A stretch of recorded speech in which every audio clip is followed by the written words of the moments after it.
fresh charges against him, and he will be arraigned in court tomorrow. That's on Monday. Now, where did all of these charges come from? These fresh charges, is it from the report submitted by the special investigator appointed by President Bola Tinubu to look into the books of the CBN?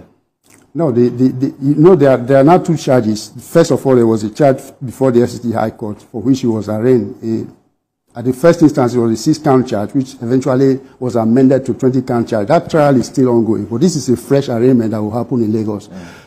What's happened in law enforcement is that the fact that the charge was referred against you in the case does not mean that if the commission has further evidence that they cannot bring additional charges against you, which is what is panning out now.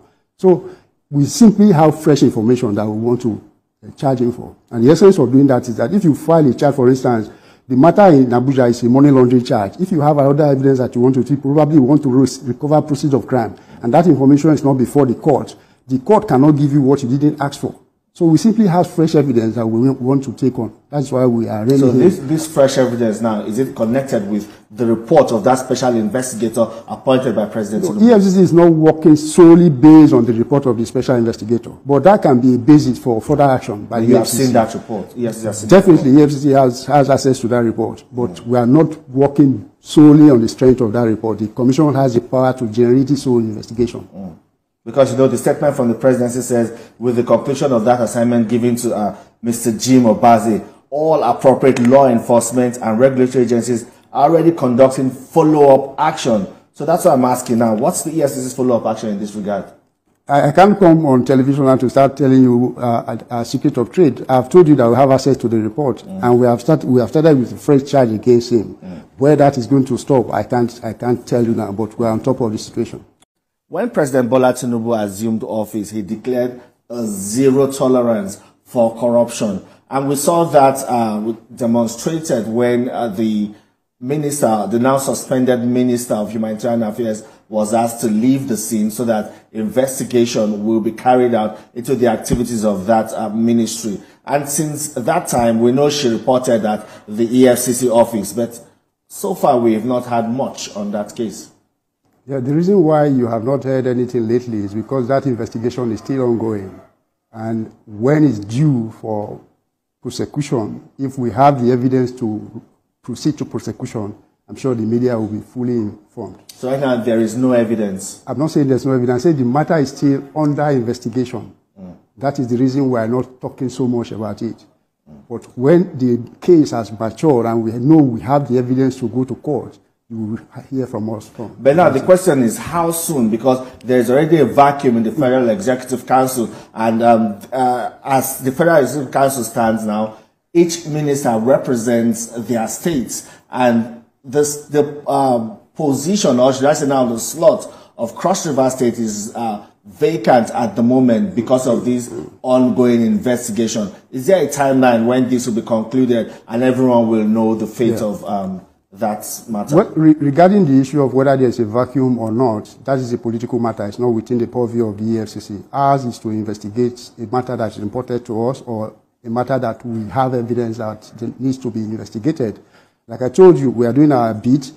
You can't put a timeline on any investigation. I think the problem I always have with local media colleagues is that once you're on a matter, EFCC is on a matter, they're asking you when are you going to go to court. But if you rush to court and the matter fails, they will also come back to you and say you rush a matter to court when you know you have not finished your investigation. So I will simply ask the media to be patient with the EFCC. We are doing our work. When we believe that we have sufficient material to go to court, we shall proceed to court. Going to court is not just a fun activity. You only go to court when you believe that you have sufficient evidence to succeed in prosecution.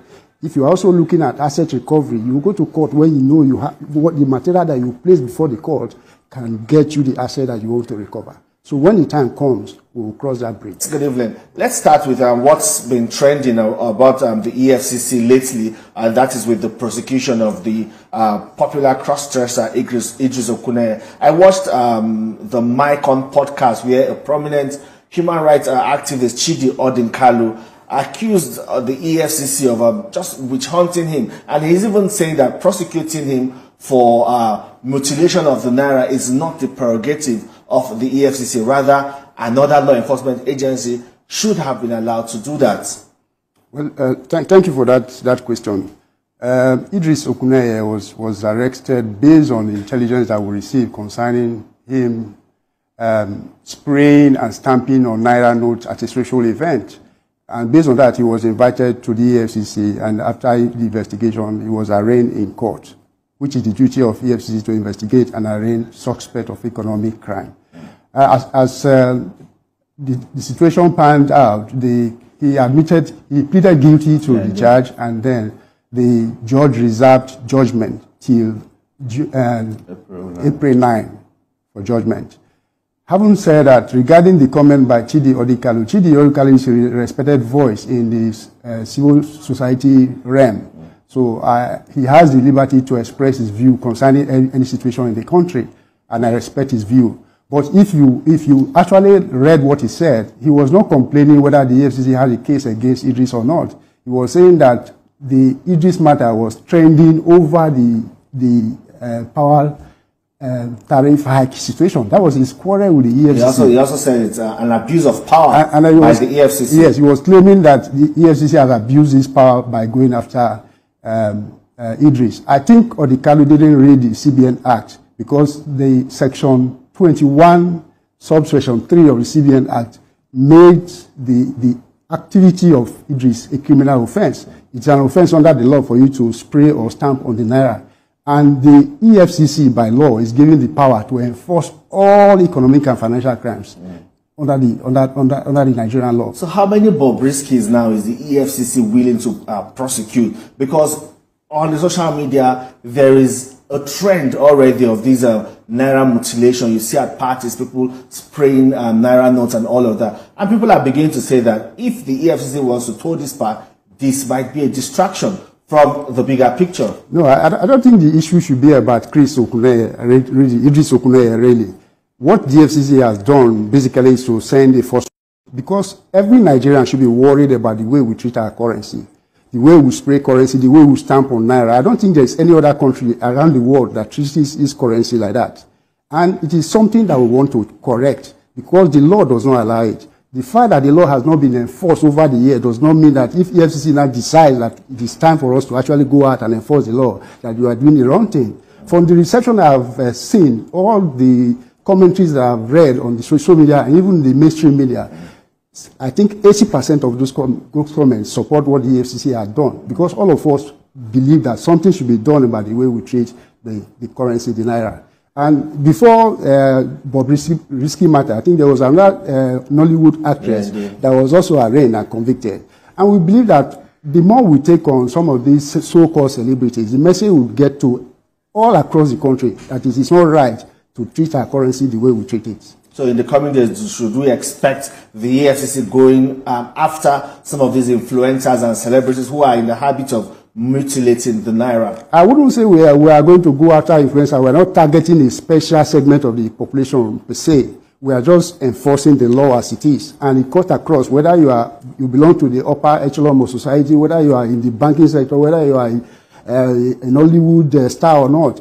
If you abuse the Naira, you commit offense. And if we have the evidence to go after you, we will go after you. In fact, the Commission has set up a special task force across all our zonal commerce and headquarters to deal with the issue of abuse of Naira and forex malpractices. And they are making waves across. They are making arrests and sending people